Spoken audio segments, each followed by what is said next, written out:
বাবা মার কাছে যদি সন্তান ভুল করে, যত বড় পাপী হয় না কেন, যত বড় ভুল হয় না কেন, বাবাকে গিয়ে বলে যদি ও আমার আব্বা, ও আমার আম্মু, আমি ভুল করে ফেলছি, আমাকে ক্ষমা করে দাও, দেখবে মায়ে একটা মুস্কি হাসি দিবে, মিষ্টি হাসি দিয়ে সন্তানকে বুকের মধ্যে আগলে নেবে। অথচ যুবক, তোমার বিবেকের কাছে প্রশ্ন দিলাম, যেই রব তোমাকে তোমার মা এবং বাবা পিতা মাতা থেকে 1000 গুণ বেশি ভালোবাসে, সেই রবকে বলিয়া তুমি দিনের শুরু থেকে শুরু করে ফজর পড়লা না, জোহর পড়লা না,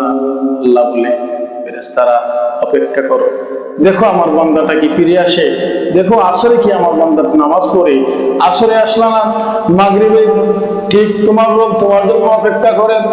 মাগরিবেও আসলা না, এশার নামাজে ঠিক রব অপেক্ষা করে, দেখে যে বান্দাটা আসে কিনা। এইভাবে তোমার জীবনে রোজা একদিন, দুদিন, 3 দিন, 1 মাস, 2 মাস, 1 বছর, 2 বছর, 5 বছর চলে যায়। যুবক, আর কত আর কত, দেখো না লক্ষ্য করে বাজার ঘাটে বাইর হলে তোমার মতো যুবক বাড়ি থেকে বাইর হয়ে যায়, বাবা মার বলে আর ফিরে আসে না। যুবক, আর কত একটু হৃদয়টারে একটু আল্লাহর পথে ফিরিয়ে আনার চেষ্টা করো, আর কত দুনিয়ার তামাশা। যুবক, তোমার কি ইচ্ছা করে না, ইচ্ছা করে না তোমার রবের এই ভালোবাসা তুমি পাও, তোমার রবে যে তোমার জন্য এত নিয়ামত রেখেছেন, জান্নাত সাজিয়ে রেখেছেন,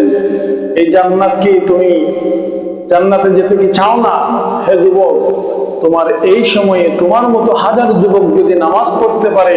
তাহলে তুমি যুবক কেন পার না? যুবক, এখনই ফিরে আসো রবের পথে, কখন জানি তোমার মৃত্যুর ডাক চলে আসে। মৃত্যুর আগে আগে যুবক তুমি নামাজি হতে হবে,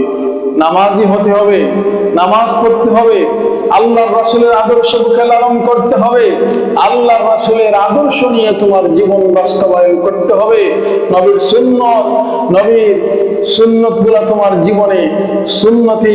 লেবাস দ্বারা, সুন্নতি পোশাক দ্বারা, সুন্নতি দাড়ি দ্বারা তোমার শরীরটাকে নবীর সুন্নত দ্বারা